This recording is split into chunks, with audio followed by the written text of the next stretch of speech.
26 run, মাত্র 26 রানে 6 wicket নেই এবং সেই 6 উইকেট না থাকার পরে 165 রানের জুটি লিটন দাস এবং মেহেদী হাসান মিরাজের, যেটা কিনা 147 বছরের টেস্ট ইতিহাসের নতুন রেকর্ড।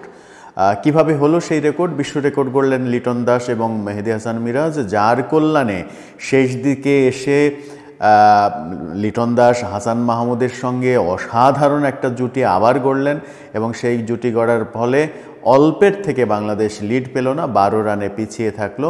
লিটন দাস নিজেই আউট হয়ে গেলেন, ক্যাচ দিয়ে দিলেন। সাইম আয়ুব তিনি অসাধারণ একটা ক্যাচ নিলেন বাউন্ডারিতে, জাম্পিং ক্যাচ।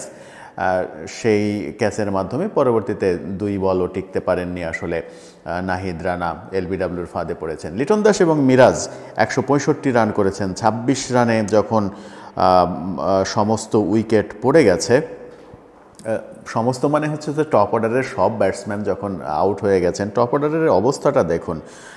সাদমান ইসলাম 10, যিনি কিনা চতুর্থ সর্বোচ্চ ইনিংস, তার তৃতীয় সর্বোচ্চ ইনিংস হাসান মাহমুদের যিনি করেছেন 12।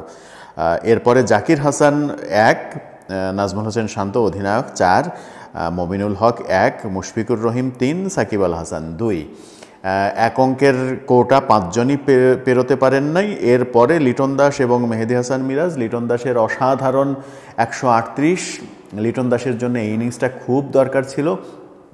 এর আগে প্রথম টেস্টে একটা 50 তার ব্যাট থেকে আমরা দেখেছি। দ্বিতীয় টেস্টে এসে প্রথম ইনিংসে দল যখন মহা বিপদে, দলের যখন 6টা উইকেট 26 রানের মধ্যে নেই, যখন 50 রানের মধ্যেই অল আউট হয়ে যাওয়ার প্রবল সম্ভাবনা, তখন বিশ্ব রেকর্ড গড়লেন লিটন দাস এবং মেহেদী হাসান মিরাজ। বিশ্ব রেকর্ডটা হলো এমন যে 147 বছরের টেস্ট ইতিহাসে 50 রানের আগে 6 উইকেট পড়ার পরে 7ম উইকেট জুটিতে এত বেশি রান আর কোনো ব্যাটসম্যান দয় করতে পারেননি, কোনো জুটি করতে পারেনি। 165 রান 147 বছরের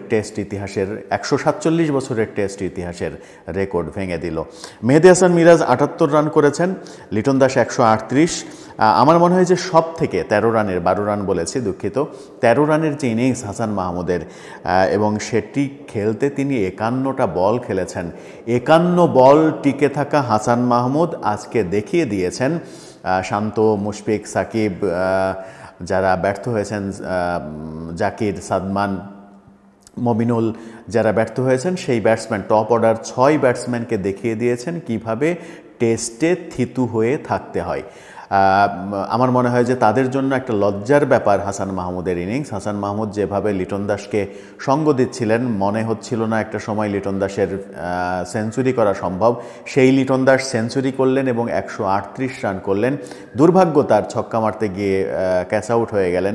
আরেকটু ধৈর্য বোধহয় ধরা উচিত ছিল, কারণ 12 রান পিছিয়ে থাকার চাইতে 1 রানের লিডও যদি নিতে পারতেন তাহলে সেটা দারুণ কিছু হতো। কিন্তু তার চাইতেও দারুণ কিছু হলো পাকিস্তান যখন মাত্র, পাকিস্তানের ইনিংসে যদি আমরা যাই, সেকেন্ড ইনিংসে পাকিস্তান খেলেছে মাত্র 3.4 ওভার, 3.4 ওভার, চতুর্থ ওভার।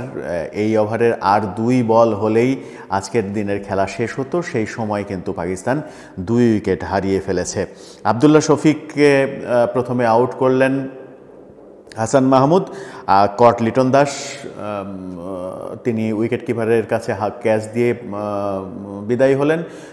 খুররম শেহজাদকে নাইট ওয়াচম্যান হিসেবে নামানো হলো, যেহেতু খেলা রয়েছে আর 2 ওভার। সেই সময় নতুন কোনো ব্যাটসম্যানকে নিয়ে বিপদে পড়তে চায়নি পাকিস্তান। খুররম শেহজাদকে নাইট ওয়াচম্যান যখন পাঠানো হলো, খুররম শেহজাদ কিন্তু হাসান মাহমুদকে আর মোকাবেলা করতে পারলেন না। হাসান মাহমুদের দ্বিতীয় ওভারের চতুর্থ বলে তিনি বোল্ড হয়ে গেলেন। অসাধারণ একটা ডেলিভারি, বলের লাইন বুঝতে পারলেন না, আউট হয়ে গেলেন হাসান মাহমুদ। 51 বল খেলে 13 রান করার পরে বোলিংয়ে যে আগুন ঝরিয়েছেন, 2 উইকেটই তিনি নিয়েছেন। তাতে কিন্তু এই টেস্টে আমরা এখন স্বপ্ন দেখতেই পারি যে ভালো কিছু হবে। যদিও স্বপ্ন দেখার পথে সবথেকে বড় বাধা বাংলাদেশের টপ অর্ডার ব্যাটসম্যানরা যেভাবে তাসের ঘরের মতো ভেঙে পড়েছেন, সেই ভেঙে পড়াটা তারা যদি উপলব্ধি করতে পারে যে মেহেদী হাসান মিরাজ, লিটন দাস, এমনকি হাসান মাহমুদরা যেভাবে দেখিয়েছেন দৃঢ়তা, সেই দৃঢ়তাতে তারা যদি একটু একটু তাদের বোধ ফিরে আসে, তারা যদি থিতু হয়ে ব্যাট করতে পারে, আমার মনে হয় যে পাকিস্তান 2 উইকেট হারিয়ে ফেলেছে। দ্বিতীয় ইনিংসে পাকিস্তান যদি 200-র নিচে টার্গেট দিয়ে দেয় তাহলে সেই টেস্ট ম্যাচ মাত্র 2 দিন হলো, আর 2 দিন এই টেস্টে যে রেজাল্ট আসবে এখন এটা নিশ্চিত করে বলা যায়। সেই 2 দিন যদি বাংলাদেশ ভালোভাবে কাজে লাগাতে পারে, পাকিস্তানকে কালকে লাঞ্চ কিংবা টি ব্রেকের মধ্যে যদি অল আউট করে দিতে পারে এবং সেই লিডটা যদি 150+ কাছাকাছি হয়, আমার মনে হয় বাংলাদেশের ম্যাচ জয়টা খুব কঠিন হওয়ার কথা নয়। যদিও চতুর্থ ইনিংসে বলা যায় না, চতুর্থ ইনিংসে অনেক কিছু হতে পারে। চতুর্থ ইনিংসে গেলে ব্যাটসম্যানদের চাইতে বোলাররা বেশি সহায়তা পান। তারপরেও যদি পাকিস্তানকে অল্প রানের মধ্যে বেঁধে ফেলা যায়, এমনকি মানে আশ্চর্যজনকভাবে পাকিস্তানকে যদি 100-র মধ্যে বেঁধে ফেলা যায়, তাহলে বাংলাদেশের জয়টা বেশ সহজ হবে। এখন সবই যদি কিন্তুর উপর নির্ভর করছে, কিন্তু প্রথম দিনটা বাংলাদেশের ছিল, দ্বিতীয় দিনটাতে এসেও মনে হচ্ছে যে এখন বাংলাদেশের হাতেই আছে। যদি বাংলাদেশ হাত ফসকে না ফেলে এই ম্যাচটা, তাহলে দারুণ কিছু হতে চলেছে। এখন প্রথম দিন আমরা আমাদের ভিডিওতে বলেছিলাম যে বাংলা ওয়াশটা আমরা করতে চাই।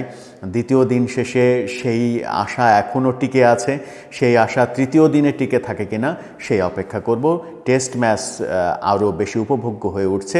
আমরাও নিশ্চয়ই সকলে টেস্ট ম্যাচের দিকে চোখ রাখব।